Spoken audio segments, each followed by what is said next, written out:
Metagross here with Transformers, Robots in Disguise, Combiner Force, Activator, Optimus Prime, and High Test. Now, I know I said that when I reviewed the Warrior class of Bumblebee, that would be the last Robots in Disguise figure I did, and that was kind of true. I was able to find this at my local Target, and I realized that even though I found Bumblebee, I was never able to do an Optimus from this series. So I wanted to do this as kind of a little extra thank you to all of you who have been patient and following my channel. So what's really interesting about this version of Optimus is that he comes with the Minicon High Test. Now, if the name sounds familiar, the name High Test is in reference to High Q, which was a kind of sometimes a drone that came out of Optimus's trailer, and sometimes he was a headmaster. Basically, the name High Q is kind of synonymous with working with Optimus, and so having a Minicon with a similar name is really good. This version of Optimus is pretty nice as well. I was never able to get the Warrior class version of Optimus, but this will actually do a little bit better. The Activators line is kind of, price range wise, costs $20, and it comes, of course, with the figure and the Minicon. As the figure stands, they are a little bit taller than Deluxe. Actually, they're a bit taller than Deluxe classes, but they're a bit smaller and less articulated than Voyagers. So they're kind of an intermediate class, sacrificing some articulation in order to gain kind of a cool spring-loaded feature, kind of similar to the Unicron trilogy figures that had the activated abilities from being either a Minicon or an Energon Star or a button press or a Cyberplanet key. So here's the back of the box. Obviously, you can see that Optimus transforms from his robot mode into his truck in 8 steps, which is actually surprising considering some Deluxe classes are in 10 steps or more, and this is a simplified transformation. And then, of course, high test turns into, it's kind of hard to see, but basically turns into a tank that has the 2 guns on the side, which is kind of cool. And apparently, putting a High Test on Optimus causes the guns to flip out, which is kind of cool. And of course, we have the picture of a Soundwave with Laserbeak there. We'll take a look at them in comparison once we get the robot mode out. Here's Optimus out of the package, and of course, here is High Test. High Test only has 2 points of articulation. Those points are the 2 guns, which if you flip the guns up, you can see more detail. If you flip them down, they snuggle in nice, and it looks good, but, I mean, you lose a lot of the hand detail. He's basically just here to be a weapon. Optimus has actually a surprising amount of articulation for an activator.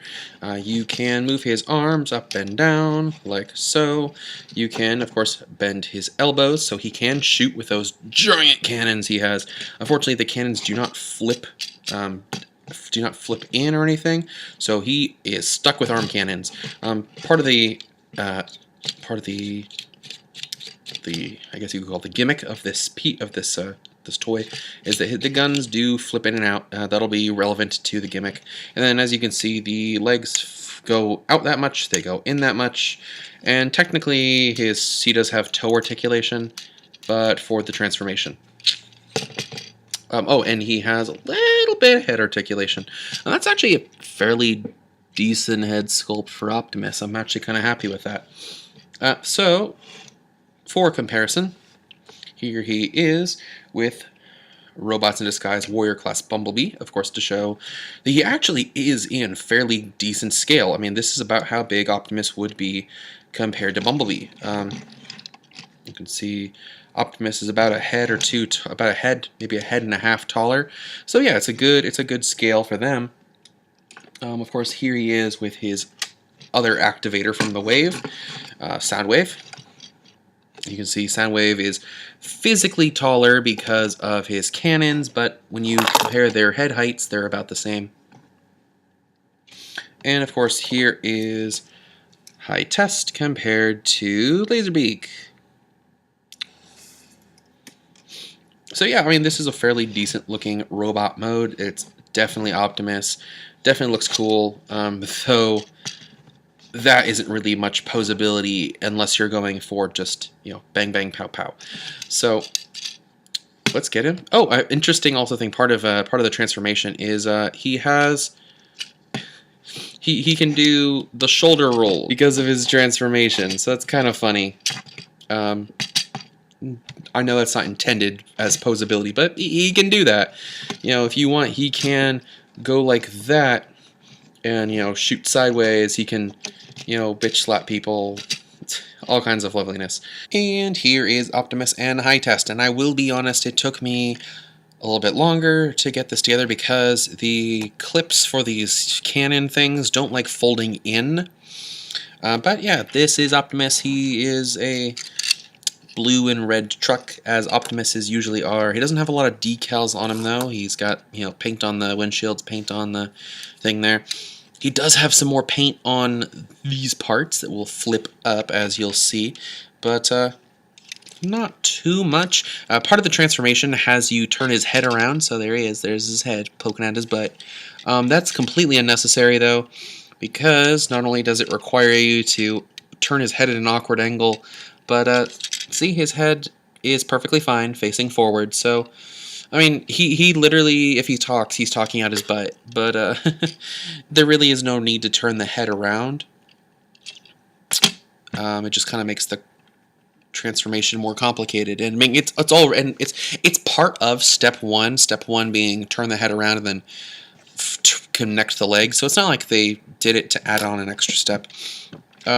Optimus has 2 wheels in the front, 4 wheels in the back. These wheels in the middle do not actually turn. They just kind of drag a little bit, but I mean, they do roll as rolling things should. High Test. As you can see, he turns into this little tank. You know, he has these little treads where he's basically on the sides of his legs. And you can see he's got the little guns on the side. As a tank mode, it's okay. Not amazing. You can, I guess, have him either putting alongside or have him sitting on top or something else. And then just, I guess, for comparison, here is the transformed High Test next to Laserbeak again. And then Laserbeak normally turns into a double barrel pistol. High Test has a really easy transformation. You just simply take the guns, flip them around so that they connect, and then you come underneath, and you'll see there are 3 wheels, so we actually can turn, putt along pretty well. You just have to reach in here and try to flip out the handle. So he can be held like a gun, albeit kind of a blocky gun. I'll show it again when I switch back to robot mode. And then, in order to activate it, you just have to plug it into this port here. You technically can't activate it by just pushing the button, but he plugs in along top.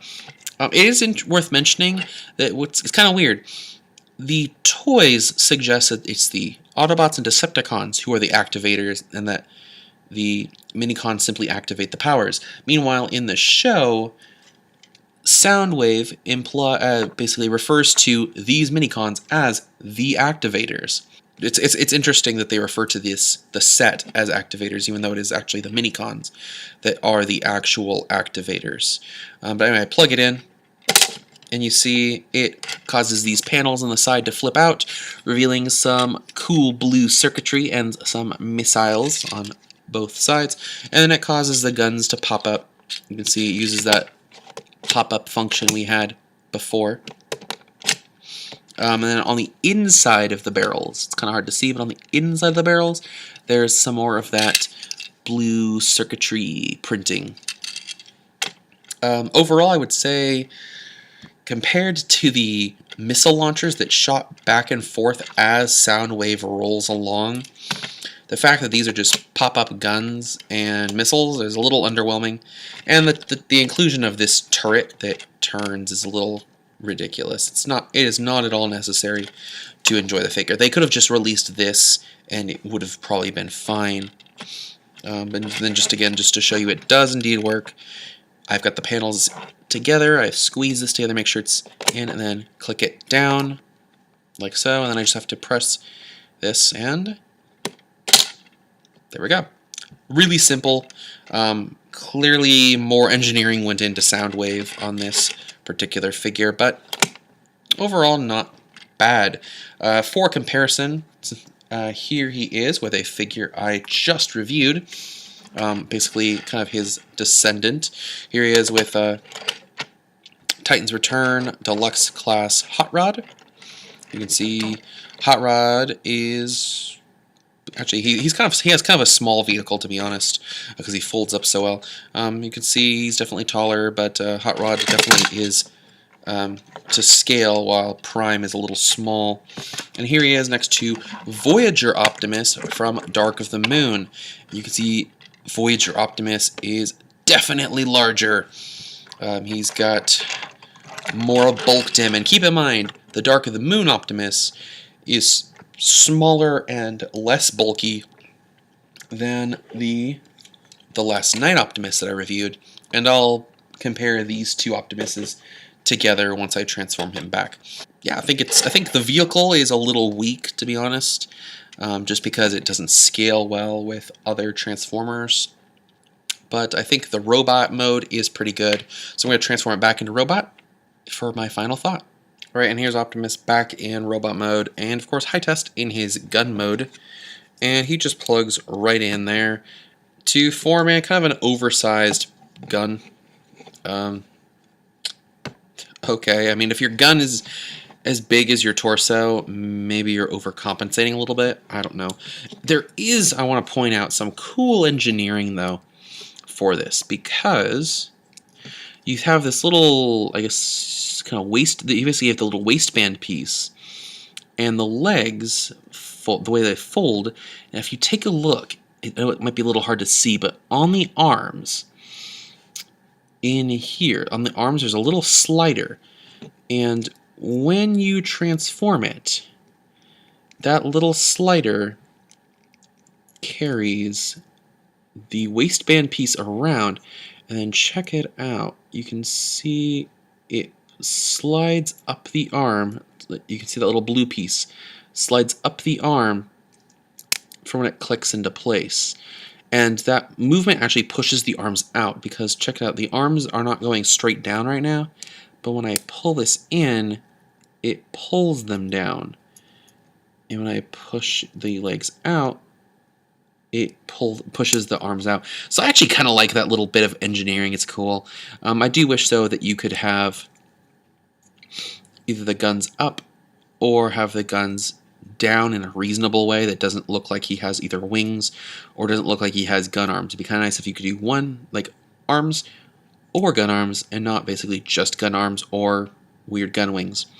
High test is kind of cute, but you're not going to buy it for high test. The Optimus is kind of cool, but you're not going to, I don't know. I think if they sold this as just a deluxe class, it would have been worth it. But the inclusion of high test is kind of nice, but I don't think it was a good combo, though I do think compared to the other Activator minicons, like the ones they have for the Strong Arm Bumblebee and Sideswipe set, he's one of the better ones. Because the Sideswipe one is just terrible. But yeah, here's Optimus, and like I said before, I wanted to compare him to the Last Night Optimus. As you can see, like I said, he is shorter than a Voyager. Definitely shorter than a Voyager. And he doesn't have weapon storage. Weapons are just stuck there on his arms. Yeah, he's about 2 heads shorter than a Voyager. Obviously does not have nearly as much articulation. I like this figure a lot. This figure is fun to play with, but I would not display this on a shelf. Anyway, thank you all for watching. Until next time, I've been Metagross Freak. I hope you all enjoyed this video. Until next time, I've been Metagross Freak, and have a great one, because having a great one is the right of all sentient beings. See you around.